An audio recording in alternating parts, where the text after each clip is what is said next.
Hi there. Hey, this is Brother Peterson. Got my BYU-Idaho sweatshirt on. And hopefully you had a successful Thanksgiving. Mine was pretty successful, although I got a cold, you can probably hear. All right, so this is week 12. Can you imagine that? Week 12. So let me set the stage here. First, number one, you have week 12 and you have week 13. And then you have your final. Okay, your final is going to be on the last day of class, which is the 14th, a Wednesday. There's no makeups worth 100 points. So you miss that, and it's going to be tough on your grade, okay? So make sure you get it in on time on the last day of class, which is the 14th, okay? Number two, on week 13, you get to do the debates. I know you guys are excited about the debates, and you get to do it again. This debate is actually probably going to be, hopefully, your most favorite debate, because it's going to be about a topic that is going to be something that very apropos, I would say, to kind of what's happening in the medical world right now, and that is whether or not the Affordable Care Act is something you support or don't support. Okay? So just don't say, hey, the Affordable Care Act, I want you to research it. I want you to decide whether or not providing health care through an insurance program is good or it's bad. And should we just allow folks to in the old system have health insurance through their employer, but if they don't, then they may have to pay for it, or may have to come out of pocket, or maybe emergency care is just picked up through Medicare, Medicaid. So there's a variety of things to think about with regards to the Affordable Care Act, but you got to research it. That's the main reason I'm bringing it up now. So you can spend a little bit of time, and so it doesn't come at you next week. But that's next week. That's not this week. That's next week. Okay, this week, week 12, we're going to put your death hats on. I know that doesn't sound very good, does it? But in death, sometimes you have to make some decisions that are difficult to make. All right?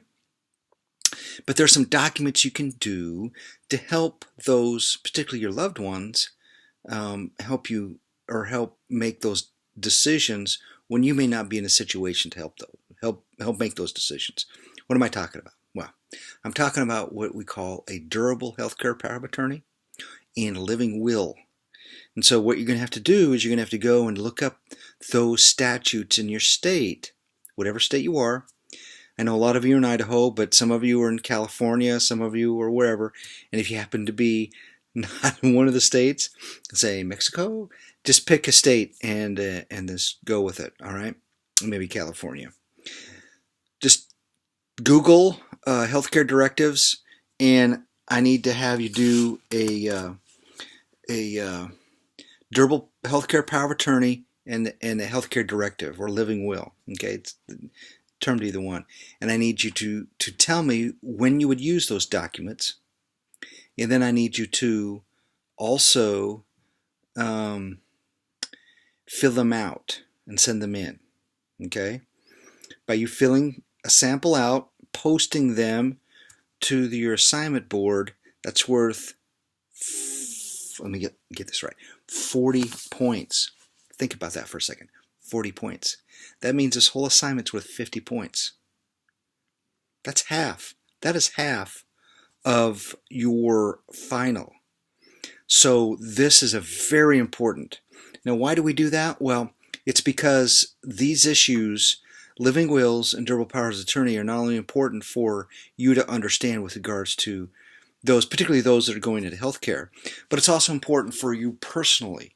You think, well, I'm a long ways from having to worry about that. Well, yes and no. The case that really hit the the living will issue right smack on and went all the way to the Supreme Court was a case with a fairly young woman who was in an accident, left in a coma type state, or vegetable, or a paraplegic type state, and well, even worse, in the sense that she really couldn't do anything for herself. And the argument was whether or not she had any proof that her will was to be taken off of life support. And that's where the concept of having to have a written declaration before you are in a state like that as evidence that that is your desire. Okay? So each state has these laws that deal with this. And so it's important to know these laws. In fact, you may want to consider doing one right then and there. Okay? And you may have to have it notarized. I don't care if it's notarized. I just want the stuff filled in, and then you can go ahead and you don't even have to sign it if you want, but sign it if you want to. But the important thing is I want you to go through the exercise of actually having to fill one of these out. Okay, so that is this week, and then you also have a very difficult discussion board case with regards to deciding who should receive allocation resources in a death situation. That could be a little bit difficult when reading through there, but anyway, the main thing I wanted to say to you was that this semester has been a great semester for you guys. Most of you, pretty much all of you, have done a great job in your posts and your assignments. I'm very proud of the work that you've done in this class. But I did want to mention just one thing, okay? That there is a huge difference between those that are putting in a lot of time in researching and studying and those that aren't. And I can tell. So if you're not putting a lot of time into this class, what do I mean by a lot of time? Well, you're not going to class. You're doing assignments. So think about it that way. So you need to be thinking about, a 2-credit class, that would be at least 2 hours every week you're in class, plus a couple of hours studying. And so for each hour you're in class. So you think about it, you should be putting about 4 hours or more, at least, I would say maybe 6 hours a week into this class, if not more. This is not an easy 2-credit class, but the only reason I point that out is because you get out of this class what you put into it. These home study classes or these BYU online classes are something that is difficult to keep up with, but you really have to put in the effort to get some good stuff out of the class. Once again, most of you are, but a few of you probably need to pick up your game just a little bit. All right.